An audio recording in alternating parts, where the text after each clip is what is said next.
The following content is provided under a Creative Commons license. Your support will help MIT OpenCourseware continue to offer high-quality educational resources for free. To make a donation or view additional materials from hundreds of MIT courses, visit MIT OpenCourseware at ocw.mit.edu.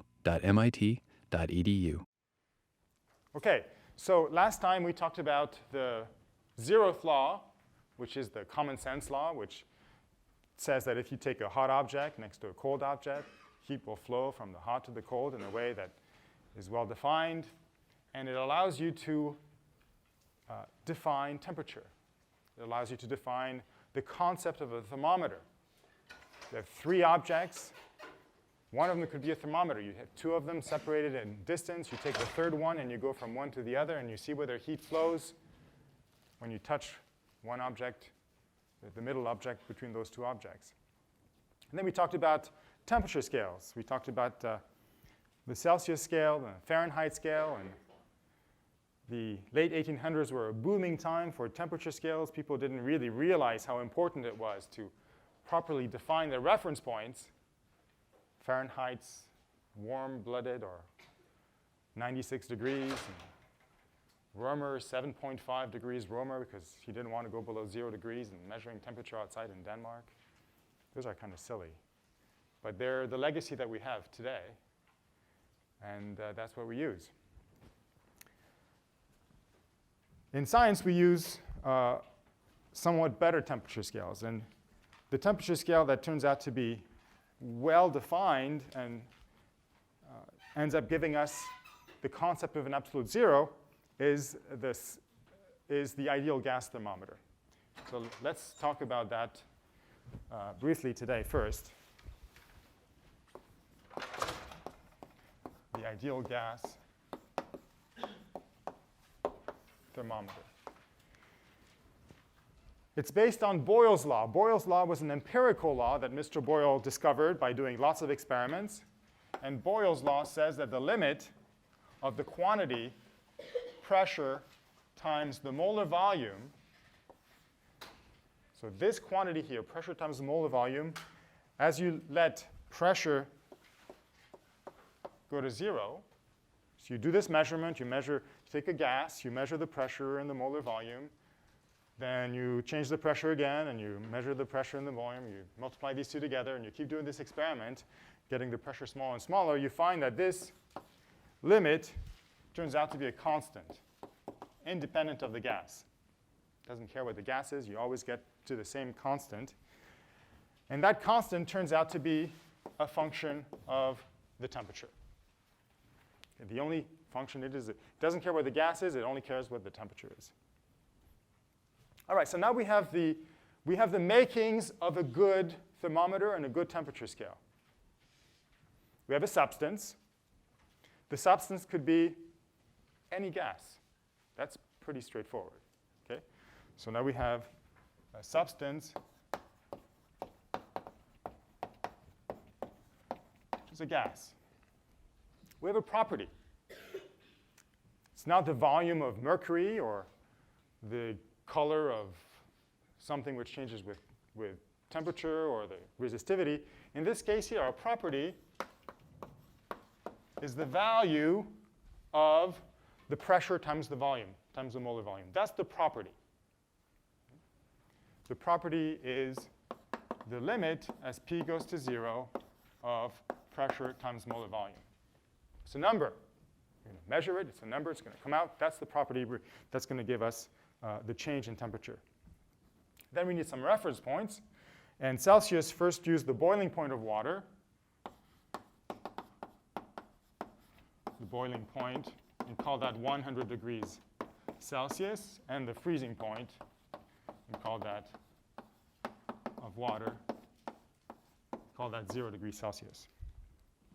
And then we need an interpolation scale. How to go from one reference point to the other with this property. Okay? This property, which we're going to call f of t. There are many ways you can connect those two dots. If I draw a graph, and on one axis here I have this temperature, the idea of temperature with two reference points, 0 for the freezing point of water, 100 degrees for the boiling point of water. And I've got, on the y-axis, I've got the property f of t. Has some value corresponding to t equals 0. So let's get some value right here. There's another value connected to this property here when t is equal to 100, our reference point here. Now, there are many ways I can connect these 2 points together. The simplest way is to draw a straight line. It's called a linear interpolation. My line's not so straight right here. You could do a different kind of line. You could do a quadratic, let's say, something like this. That would be a perfectly fine interpolation. All right, we choose to have a linear interpolation.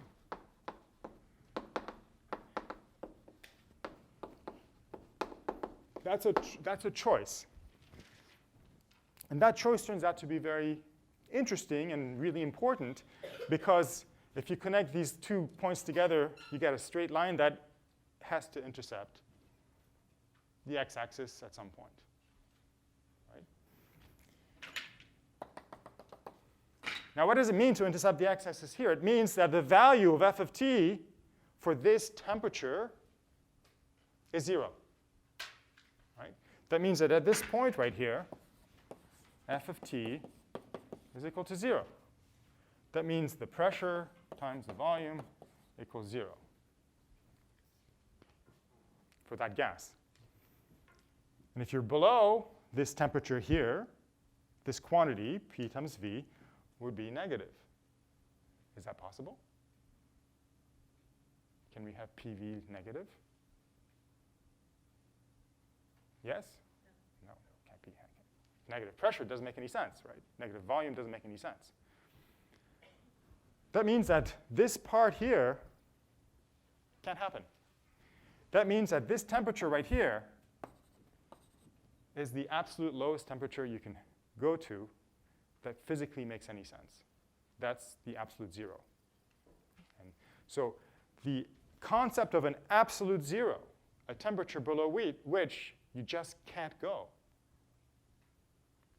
that's directly out of this scheme here, this linear interpolation scheme with these 2 reference points. If I had taken as my interpolation scheme my white curve here, I could go to infinity and have the equivalent of absolute 0 being at infinity, at minus infinity. So this temperature, this absolute 0 here, which is absolute 0 on the Kelvin scale, the lowest possible temperature in the Celsius scale is minus 273.15 degrees Celsius.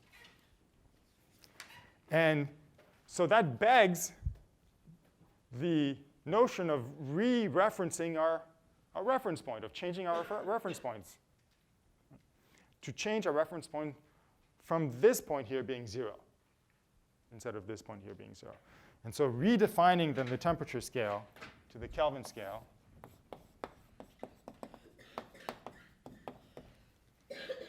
where T in degrees Kelvin is equal to T in degrees Celsius plus 273.15.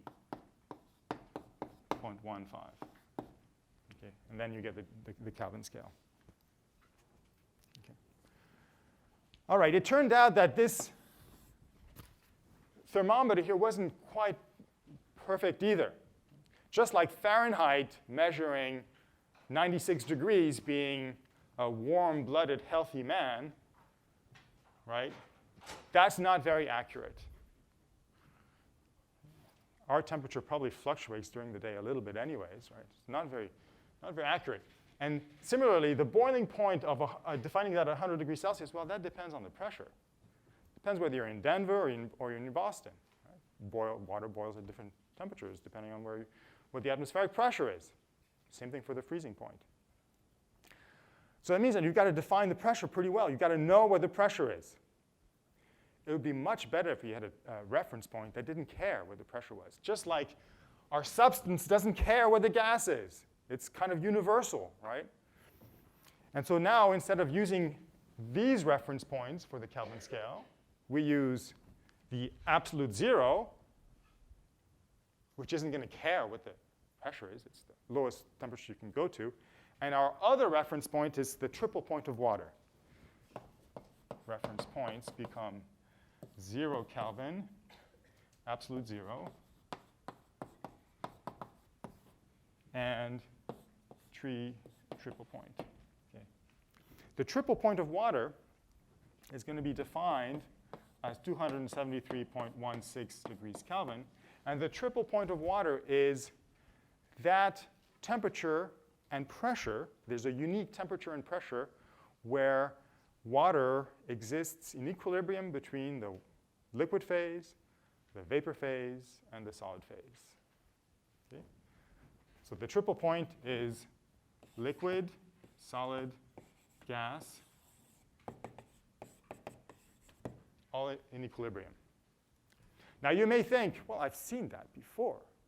You take a glass of ice water and you set it down, and there's the water phase, there's the ice cube, it's the solid phase, and there's some vapor, gas, water, gas, vapor, and that's 1 bar. Where am I going wrong here?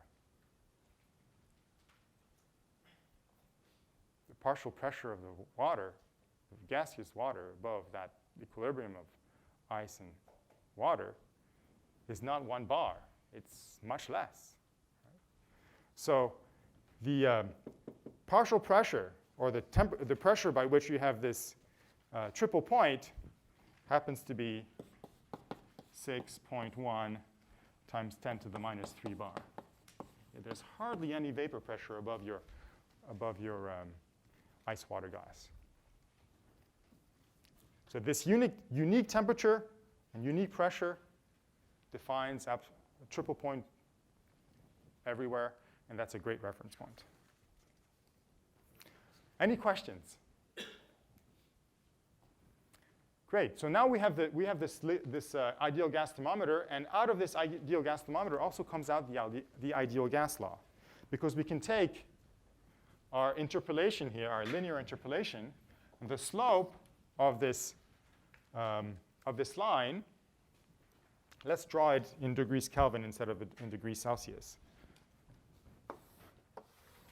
So we have now temperature in degrees Kelvin. We have the quantity F of T here. We have an interpolation scheme between 0 and 273.16 with 2 values for this quantity, and we have a linear interpolation. Okay, that defines our temperature scale, our Kelvin temperature scale.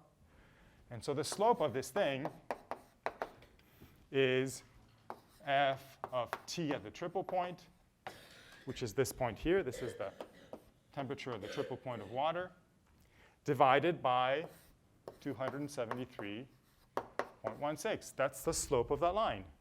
Right? The quantity here, which is F T at the triple point, divided by the value at the x-axis here. Okay.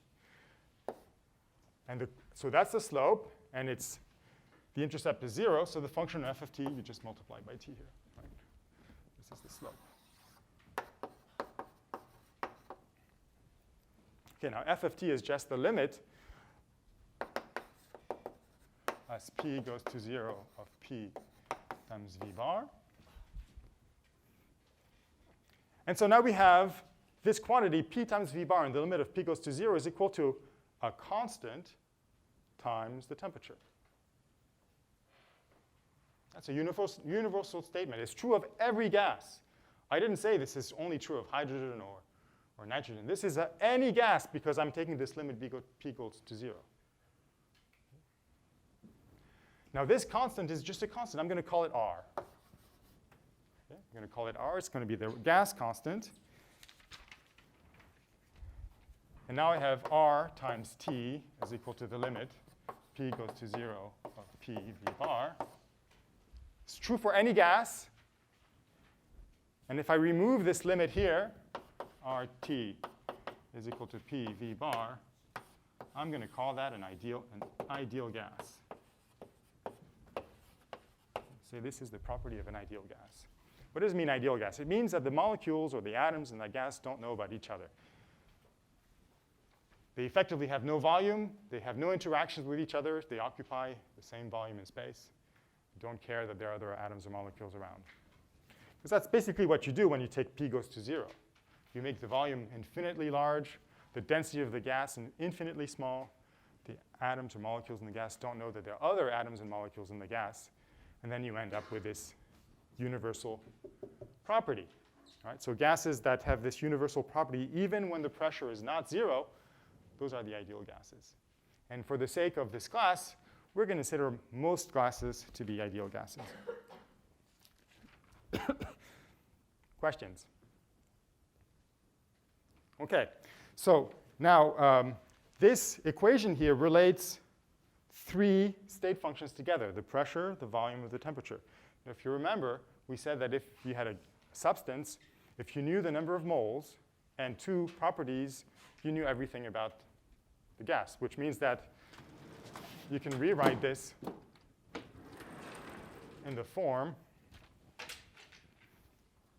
volume, for instance, is equal to a function of n, p, t. In this case, v is equal to r, n rt over p. Right? Have 2 quantities, and the number of moles gives you another property. You don't need to know the volume. All you need to know is the pressure and temperature and the number of moles to get the volume. This is called an equation of state. It relates state properties to each other. In this case, it relates the volume to the pressure and the temperature. Now, if you're an engineer and you use the ideal gas law to design a chemical plant or a boiler or electrical plant, steam plant, you're going to be in big trouble. Your plant's going to blow up because the ideal gas law works only in very small range of pressures and temperatures for most gases. So we have other functions, equations of states for real gases. This is an equation of state for an ideal gases. For real gases, there's a whole bunch of equations of states that you can find in textbooks. And I'm just going to go through a few of them. The first one, it uses something called the compressibility factor, Z. Okay? Compressibility factor Z. And instead of writing P, V is equal to RT, which would be the ideal gas law, we put a fudge factor in there. Right? And the fudge factor is called Z. And now we can put real instead of ideal for our volume. Right? Z is the compressibility factor, and Z is the ratio of the volume of the real gas divided by what it would be were it an ideal gas. Right. So if Z is less than 1, then the real gas is more compact than the ideal gas. It's a smaller volume. Z is greater than 1, then the real gas means that the atoms and molecules in the real gas are repelling each other and wants to have a bigger volume. And you can find these compressibility factors in tables. You want to know the compressibility factors for water, for steam, at a certain pressure and temperature. You go to a table and you find it. Right. So that's one example of a real equation of state. Not a very useful one for our purposes in this class here. Another one is the virial expansion. It's a little bit more useful. What you do is you take that fudge factor and you expand it out into the Taylor series. So we have the PV real over RT is equal to Z. Now we're going to take Z and say, all right, under most conditions, it's pretty close to 1 when it's an ideal gas. And then we have to add corrections to that. Okay? And the corrections are going to be more important the larger the volume is. Remember, it's the limit of P times V goes to 0. So if you have a large volume or if you have a large pressure, then you're out of the ideal gas regime. So let's take a Taylor series in 1 over the volume. It's going to be 1 over volume squared, et cetera. And these factors on top, which are going to depend on the temperature, are the virial coefficients. And those depend on the substance. Right? So you have this PB of T here. This is called the second virial coefficient.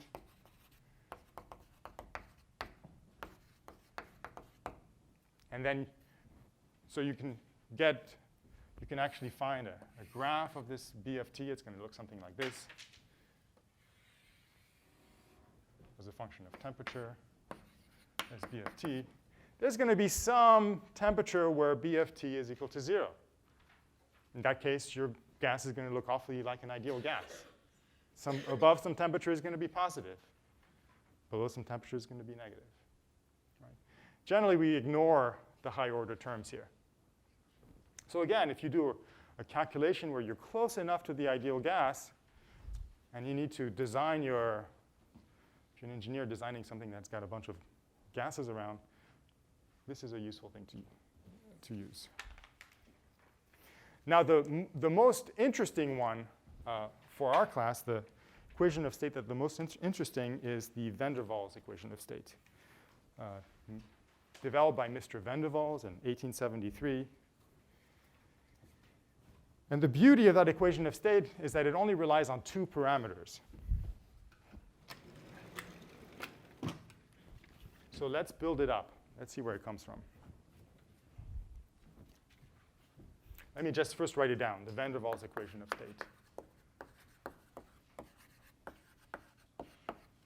Okay.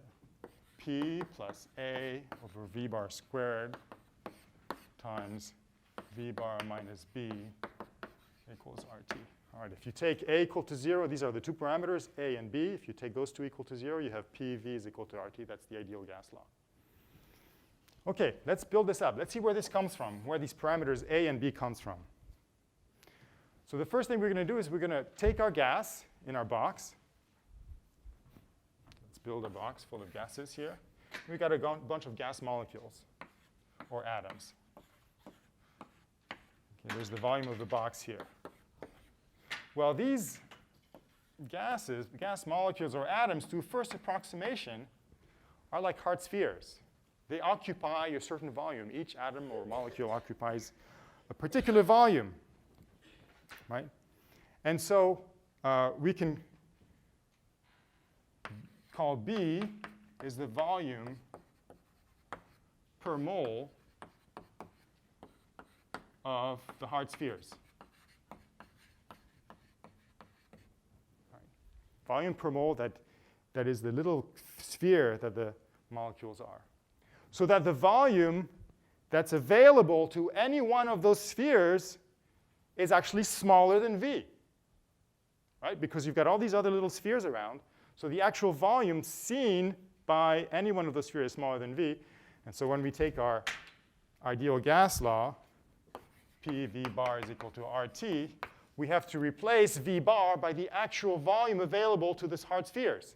So instead of V bar, we write P V bar minus B equals RT. OK, that's the hard sphere volume of the spheres. Now, those molecules or atoms that are in here also feel each other. There are a whole bunch of forces that you learn in 5.11.2, 5.11.1, like the van der Waals attractions and things like this. So there are attractive forces or repulsive forces that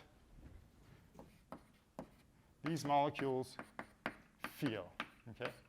And that's going to change the pressure that the molecules feel. For instance, if I have, what is pressure? Pressure is when you have one of these hard spheres colliding against the wall. There's the hard sphere, wants to collide against the wall to create a force on the wall. And I have a couple other hard spheres that are nearby. Right? In the absence of any interactions, I get a certain pressure. This thing would careen into the wall. Kaboom! You have this little force.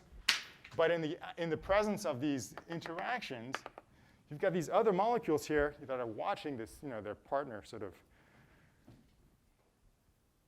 want to do damage to themselves by hitting that wall, and they say, no, come back, right?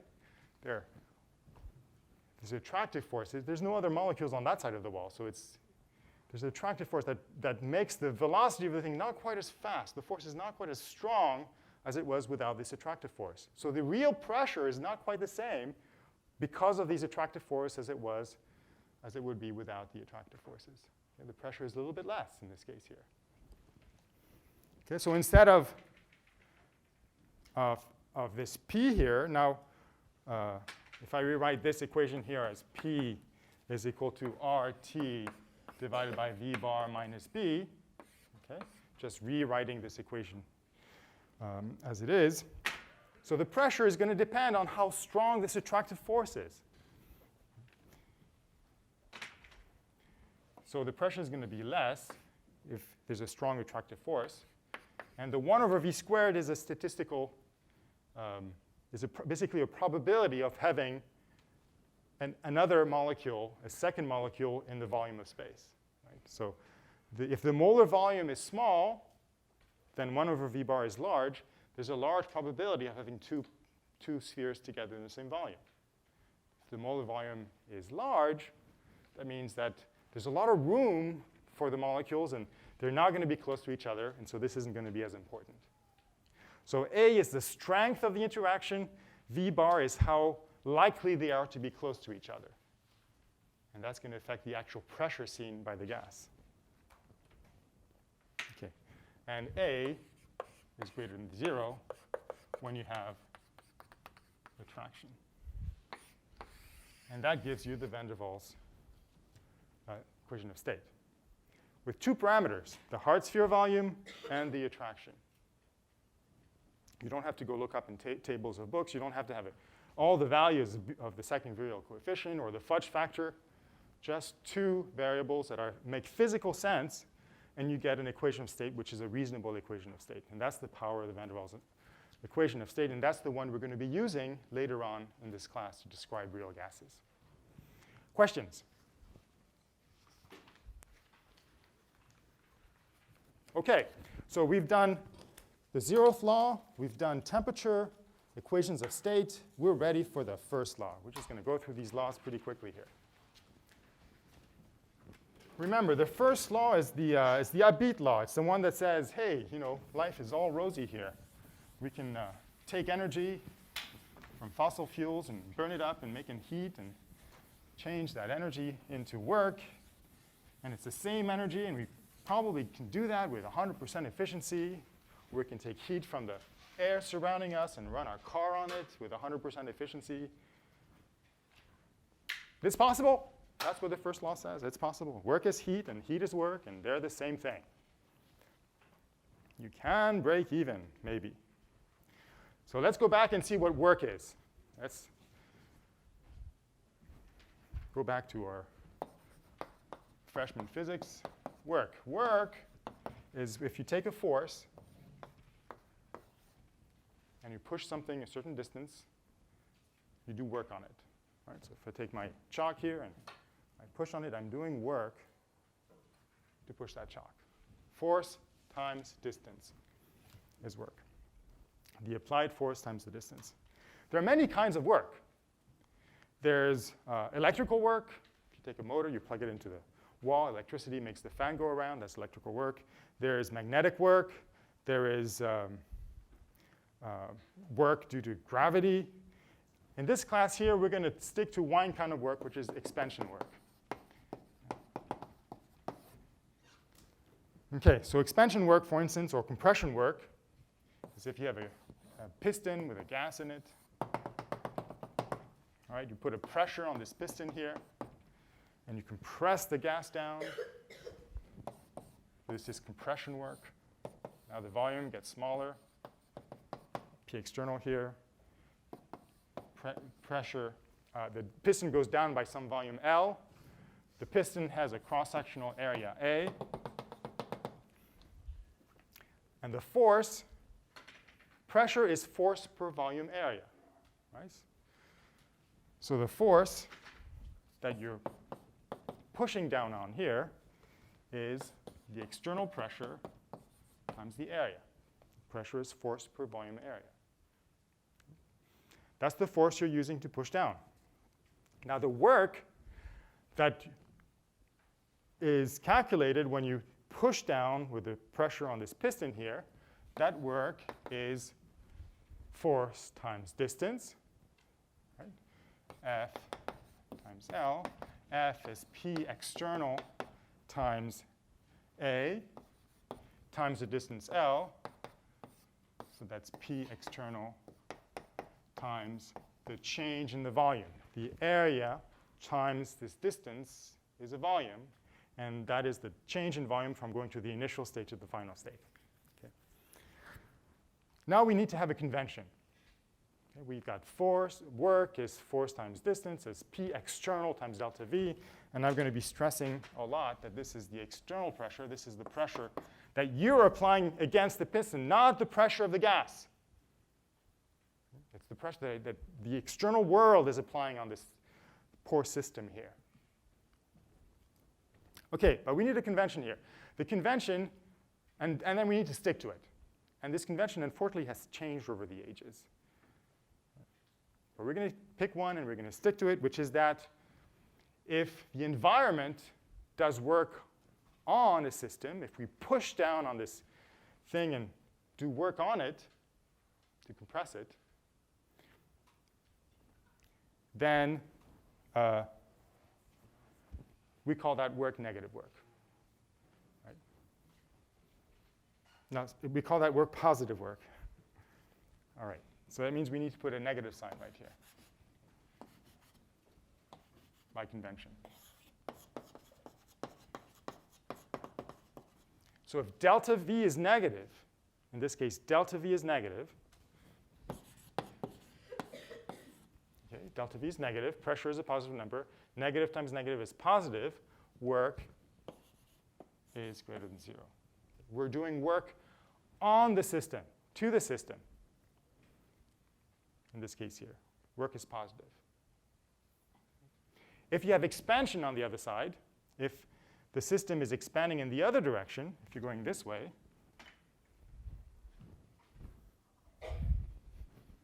right, you're going to do work to the environment.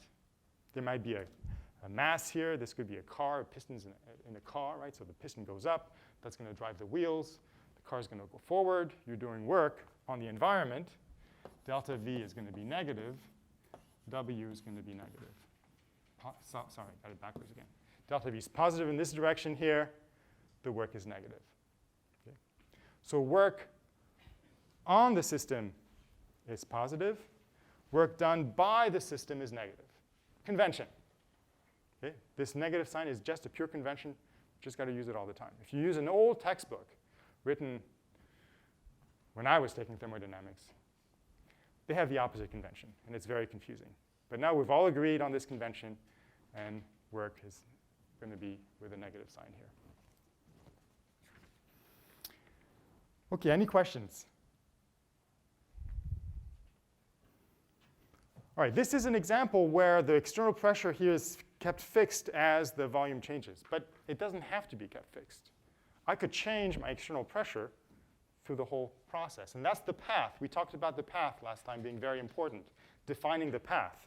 Right, so if I have a path where my pressure is changing, then I can't go directly from this large volume to this small volume. I have to go in little steps, infinitely small steps. So instead of writing work is the negative of P external times delta V, I'm going to write a differential. dW is minus P external dV, where this depends on the path, depends on path and is changing as V and P change. Right? Now I'm going to add a little thing here. I'm going to put a little bar right here. And the little bar here means that this dW that I'm putting here is not an exact differential. And what do I mean by that? I mean that if I take the integral of this to find out how much work I've done on the system, I need to know the path. That's what this means here. It's not enough to know the initial state and the final state to find what W is, you also need to know how you got there. This is very different from the functions of state, like pressure and temperature. There's a volume, there's a temperature, then a pressure here. There's another volume, temperature, and pressure here, corresponding to this system here. And this volume, temperature, and pressure doesn't care how you got there. It is what it is. It defines the state of the system. The amount of work you've put in to get here depends on the path. It's not a function of state. Okay? It's not an exact differential. So the delta V here is an exact differential, but this dW is not. And that's going to be really important. Right? So if you want to find out how much work you've done, you take the integral from the initial state to the final state of dW minus from 1 to 2 p external dV. And you got to know what the path is. Okay. So let's look at this path dependence briefly here.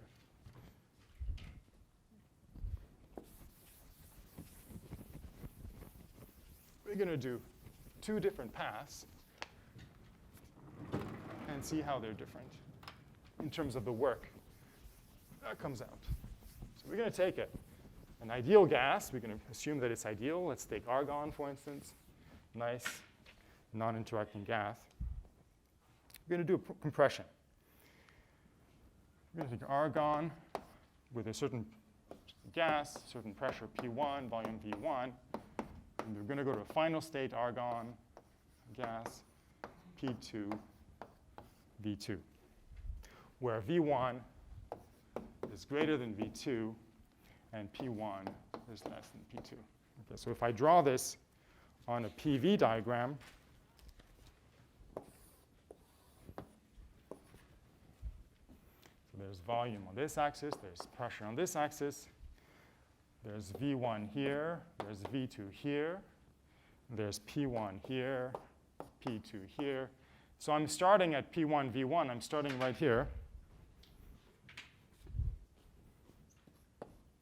And I'm going to end right here. Okay. Initial final. There are many ways I can get from one state to the other. Draw any sort of line to go here, right? There are a couple obvious ones, which we can calculate, which we're going to do.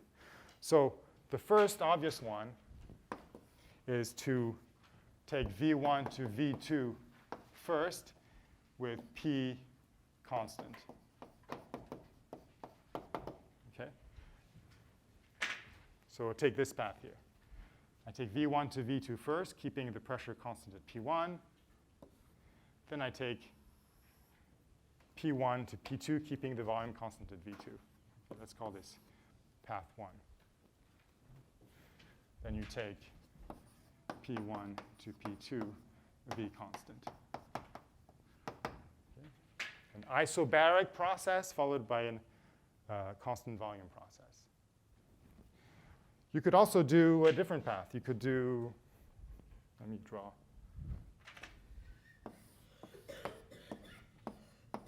PV, there's my initial state, my final state here. I could take, first I could change the pressure and then change the volume. Right, so the second process is you take P1 to P2, V constant, and then you take V1 to V2 with P constant. And this is path number 2. Both are perfectly fine paths. And I'm going to assume that these paths are also reversible. Okay, let's assume that both are reversible, meaning that I'm doing this pretty slowly. So as I change, let's say I'm changing my volumes here, V1 to V2, it's happening. I'm compressing it slowly, slowly, slowly, so that at any point I could reverse the process without losing energy, right?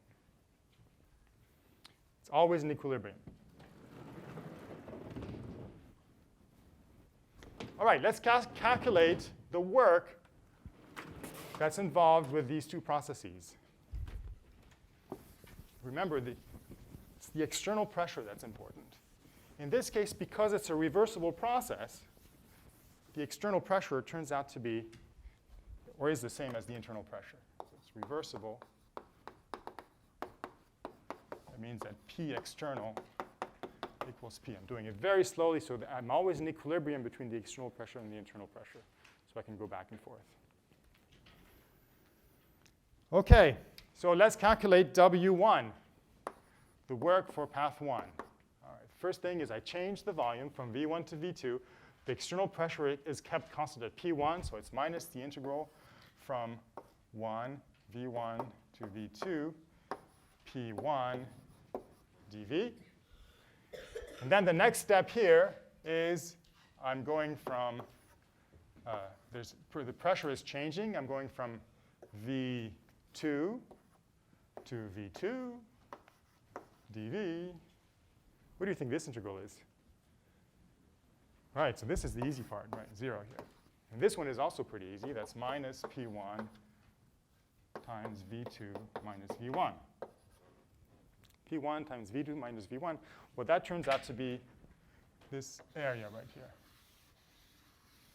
OK, it's V1 minus V2 times P1. This is W1 here.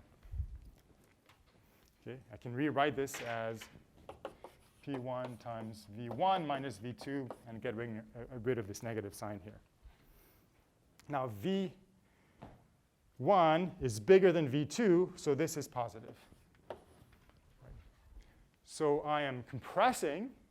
I'm doing work to the system. It's positive work.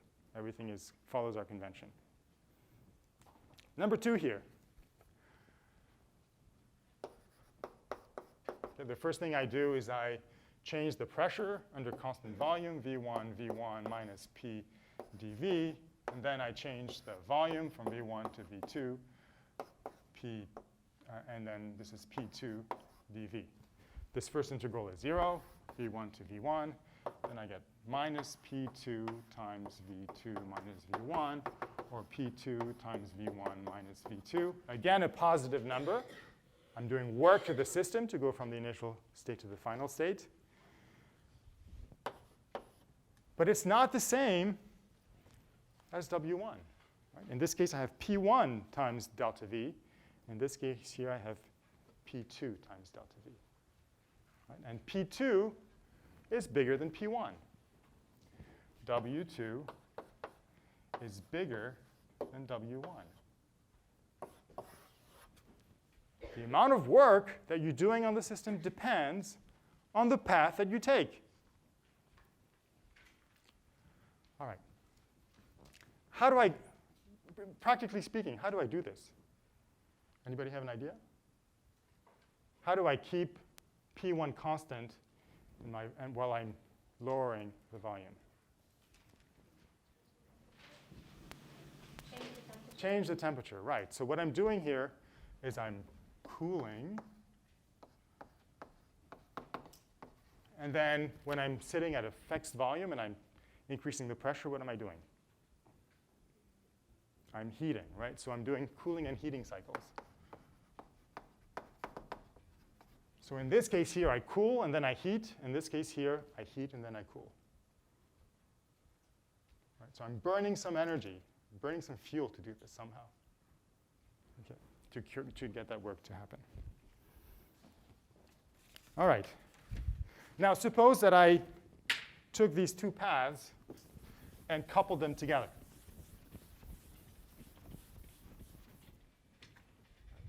So in this case, it's the amount of work is the area under that curve. And in this case here, the amount of work is bigger. W2 is bigger. And it's the area under this curve here. Now suppose I took these two paths and I coupled them together with one, the reverse of the other. So I have my initial state, my final state, my initial state, my final state here. And I start by taking my first path here. I cool, I heat. So that's W1. So the W total that I'm going to get is W1. And then instead of the path from V1 to, from 1 to 2 going like this as we had before. I'm going to take it backwards.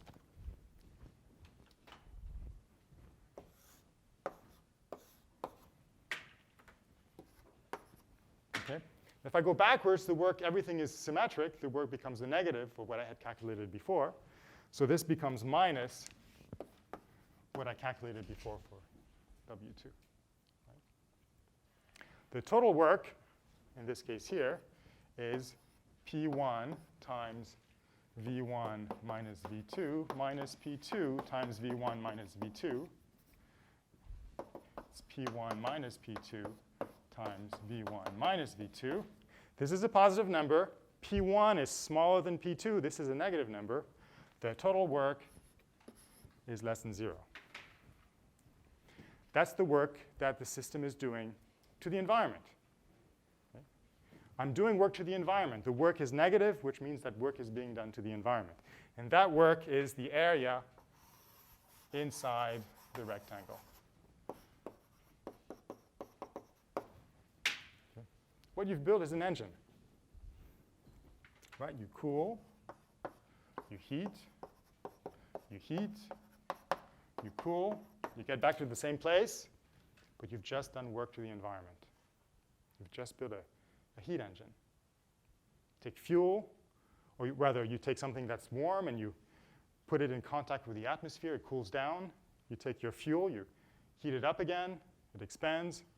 You change your constraints on your system, you heat it up some more. Then you take the heat source away and you put it back in contact with the atmosphere and you cool it a little bit, change the constraints, cool it a little bit more, and heat, and you've got a closed cycle engine. We're going to work with some more complicated engines before. But the important part here is that the work is not 0. You're starting at one point, you're going around a cycle, and you're going back to the same point. The pressure, temperature, and volume are exactly the same here as when you started out. But the W is not 0. W, for the closed path, and when I put a circle there in my integral, that means a closed path where you start and end at the same point. Right? This is not 0. If you had an exact differential, the exact differential around a closed path, you would get 0. Wouldn't care what the path is. Here, this cares what the path is. So work is not a function of state. Any questions on work before we move on to heat briefly? OK, so heat is a quantity that flows into a substance, something that flows into a substance that changes its temperature, very broadly defined. And again, we have a sign convention for heat. So heat, we're going to call that Q. And our sign convention is that if we change our temperature from T1 to T2, where T2 is greater than T1, then the heat is going to be positive. Heat needs to go into the system to change the temperature and make it go up. Okay? If the temperature of the system goes down, heat flows out of the system, and we call that negative Q. Same convention is for W, basically.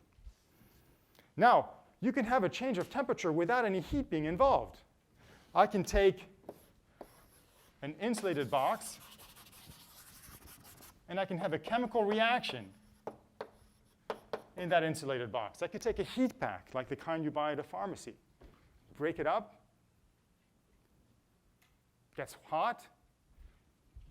There's no heat flowing from the environment to the system. I have to define my terms. My system is whatever's inside the box. It's insulated. It's a closed system. In fact, it's an isolated system. There's no energy or matter that can go through that boundary. Yet the temperature goes up.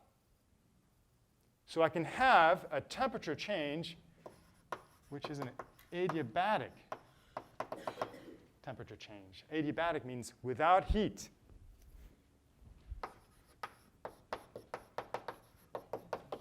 Okay? Or I could have it non-adiabatic. I could take the same temperature change by taking a flame or a heat source and heating up my substance. So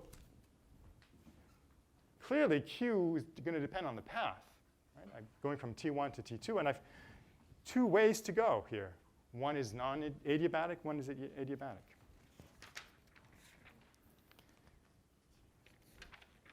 All right.